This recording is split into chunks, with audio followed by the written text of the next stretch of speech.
बिस्मिल्लाहिर्रहमानिर्रहीम, अस्सलाम वालेकुम। इजराइल का फॉरेन मिनिस्टर रोता हुआ पहुंचा है अपने पालने वाले यानी अमेरिका के पास तुर्की की शिकायत लेकर। इसके अलावा अमेरिका में बैठा इजराइल का एम्बेसडर इजिप्ट की शिकायत लेकर पहुंचा है अमेरिका के पास। अमेरिकन ऑफिशियल्स की एक हाई लेवल की टीम इजराइल पहुंची, जिसमें मिडल ईस्ट की स्पेशल एनवॉय भी उनके साथ थी। उनके सामने इजराइल का फॉरेन मिनिस्टर रोने लगा कि हमने जैसे तैसे ईरान के प्रॉक्सीज को कहीं ना कहीं मिडिल ईस्ट के अंदर कंट्रोल में लिया है, लेकिन उसको रिवाइव करने के लिए, उसकी ताकत को दोबारा से वापस लाने के लिए अब ईरान की मदद कर रहा है तुर्की। हाँ, वही तुर्की जो ईरान का बहुत बड़ा कॉम्पिटिटर माना जाता है, जिसने सीरिया के अंदर से ईरान की सत्ता को उखाड़ कर फेंक दिया, ईरान के इन्फ्लुएंस को खत्म कर दिया, हिजबुल्लाह को पूरी तरीके से कमजोर करने में एक बड़ा रोल निभाया तुर्की ने। अब इनका यह कहना है कि जिस हिजबुल्लाह को तुर्की की वजह से कमज़ोर होने में मदद मिली इजराइल को, वही तुर्की अब हिजबुल्लाह को दोबारा से रिवाइव यानी उसकी ताकत को बढ़वाने के लिए ईरान की मदद कर रहा है। किस तरीके से? देखो, ये जो फ्लाइट वाला मसला चल रहा है लेबनान और ईरान के बीच में, वो इजराइल की वजह से चल रहा है। इजराइल का कहना है कि पैसेंजर प्लेन्स के अंदर ईरान कैश यानी नोटों के बंडल लोगों के हाथों में थमा रहा है ताकि वो लेबनान में जाके हिजबुल्लाह को दे सकें। इसलिए इजराइल कह रहा है कि इनके प्लेन्स लेबनान में उतरने नहीं चाहिए। इसके जवाब में ईरान ने दूसरा रास्ता तलाश करते हुए तुर्की से बातचीत की है और तुर्की के जरिए, और इसमें तुर्की भी हेल्प कर रहा है ईरान की पैसों से, उसको सीरिया, इजिप्ट वगैरह के रास्ते से लेबनान के अंदर भेजा जा रहा है। इनकी इंटेलिजेंस ने इनको ये जासूसी करके ये तमाम तरीके की इंफॉर्मेशन भेजी है, लिहाजा तुर्की, इजिप्ट वगैरह के खिलाफ भी कोई एक्शन इनको लेना पड़ेगा, ये इजराइल का कहना है।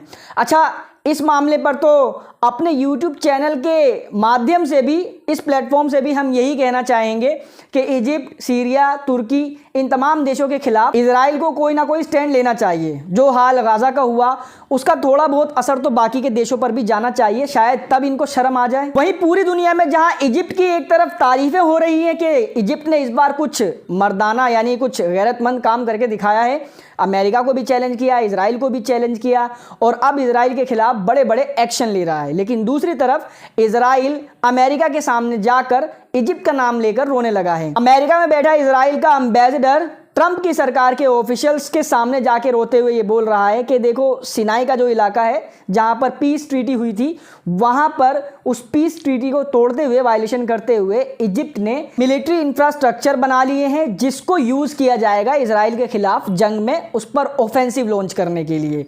लिहाजा इजिप्ट का भी कोई ना कोई इलाज इनको ढूंढना पड़ेगा, इनका ये कहना है। उधर अमेरिका और रशिया की हाई लेवल की डेलीगेशन पहुंची सऊदी अरेबिया के अंदर। सऊदी अरेबिया में अमेरिका और रशिया की डेलीगेशन के बीच बातचीत हुई यूक्रेन की जंग रोकने पर, और इसमें सबसे बड़ी बात यह हुई कि मतलब जिन दो देशों के बीच में जंग चल रही है, उसमें जो दूसरी पार्टी थी उसको इनवाइट ही नहीं किया गया। मतलब अमेरिका का कहीं ना कहीं मतलब अब पूरा हो चुका है, या यूक्रेन को सपोर्ट नहीं करना चाह रहा है, जो भी बात है पीछे, अमेरिका ने यूक्रेन को बुलाना भी ज़रूरी नहीं समझा, क्योंकि ज़ेलेंस्की ने पहले ही कह दिया था कि मैं तो इस डील को मानने वाला हूँ नहीं। लेकिन अमेरिका ने और रशिया ने मिलकर बैठकर बातचीत की है और बहुत ही पॉजिटिव रिस्पॉन्स आया है। 4-5 घंटे इनकी बकैती चली है, जिसमें सहमति इस बात पर हुई है कि आगे की बातचीत के लिए भी कुछ टीमें बनाई जाएंगी जो खाका तैयार करेंगी किस तरीके से जंग को रोकना है, कौन सी शर्तें माननी है, कौन सी रखनी है, कौन सी छोड़नी है। तमाम तरीके की बातचीत आगे आने वाले वक्त में होगी, लेकिन इतना तो तय हो गया है कि यूक्रेन और रशिया के बीच में जंग बंद हो जाएगी, और जिसमें बातचीत ज़्यादातर मानी जाएगी रशिया की। मतलब रशिया जो भी शर्त रखेगा वो अमेरिका को माननी होंगी और अमेरिका मानेगा। उधर यूक्रेन की डेलीगेशन को तो सऊदी अरेबिया में इनवाइट किया नहीं गया, इसीलिए ज़ेलेंस्की मायूस होकर पहुंचा तुर्की, ये उम्मीद लेकर कि तुर्की किसी तरीके की फंडिंग या कोई सपोर्ट ज़ेलेंस्की को देगा।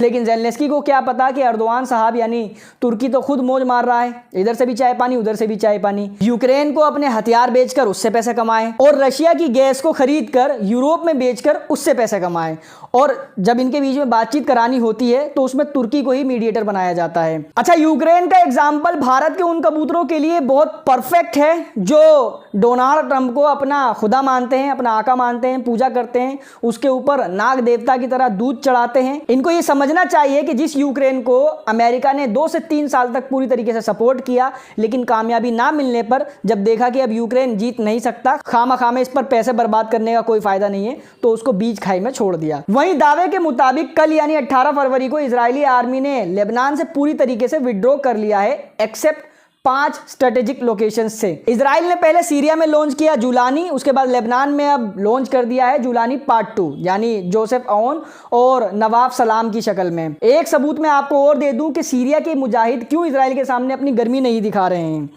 सीरिया के मुजाहिदों का जो नया फॉरेन मिनिस्टर है उसने अमेरिका के एक सेनेटर के साथ फोटो खिंचवाई। अब इसमें बड़ी बात यह है कि ये जो सेनेटर है एक्चुअली में ये इजराइल का एक लॉबिस्ट है जो अमेरिका के ऊपर इजराइल के दबदबे को कायम रखने में बहुत बड़ा रोल निभाते हैं। आपने अक्सर सुना होगा कि अमेरिका में इजराइल की एक स्ट्रॉन्ग जूइश लॉबी है जो अमेरिका को इजराइल की हर बात मानने पर मजबूर करती है। उन्हीं में से एक ये है। और इसके साथ फोटो कौन खिंचवा रहा है? सीरिया का नया फॉरेन मिनिस्टर यानी जुलानी का एक सुपर हीरो जिनको बहुत सारे मुसलमान सो कॉल्ड मुजाहिदीन बता रहे थे। वहीं सड़े हुए समाज का आका वक्त के मुगल बादशाह यानी कतर के अमीर शेख तमीम को खुद एयरपोर्ट पर रिसीव करने पहुंचे और जबरदस्ती उनके गले पड़े जाकर फोटो खिंचाई और उसको खुद ही अपने सोशल मीडिया अकाउंट पर अपलोड करते हुए कहा कि हमारे प्यारे भाईजान, मतलब अपना भाईजान बना लिया इन्होंने, इनको हमने रिसीव किया और कल हम इनसे मीटिंग करेंगे ब्ला ब्ला ब्ला। मतलब शर्म तो थोड़ी आनी चाहिए ना। इनको नहीं आती तो इनके गुलामों को ही आ जाती, लेकिन गुलाम भी ऐसे ही है। इनको जलील होने की एक बहुत तगड़ी लेवल की ट्रेनिंग दी गई है। भारत में तो स्टेज पर खड़े होकर कहा जाता है कि जो दंगाई हैं इनको आप इनके कपड़ों से पहचान सकते हो। हालांकि रेलवे स्टेशन पे जो तोड़फोड़ हो रही हैं, पैसेंजर्स को मारा जा रहा है, उनको कपड़ों से पहचानने वाला कोई नामर्द सामने नहीं आ रहा। अच्छा, अगर कपड़ों से पहचानते ही हो तो बाहर से जिन मुगलों को बुला बुलाकर जबरदस्ती गले पड़कर अपना भाईजान बता रहे हो उनको कपड़ों से क्यों नहीं पहचानते? क्योंकि कतर में तो एक बहुत बड़ा ट्रेंड भी चला था अभी कुछ वक्त पहले जब नुपुर शर्मा का केस हुआ था तो दबा के गालियां पड़ी थी, खासकर सड़े हुए समाज के इसी आका को जो अपना भाईजान बता रहा है। खैर, इस वीडियो फिलहाल इतना ही था। इस वीडियो को शेयर करें, चैनल पर नए हैं तो चैनल को सब्सक्राइब जरूर कर लें and thank you so much for joining.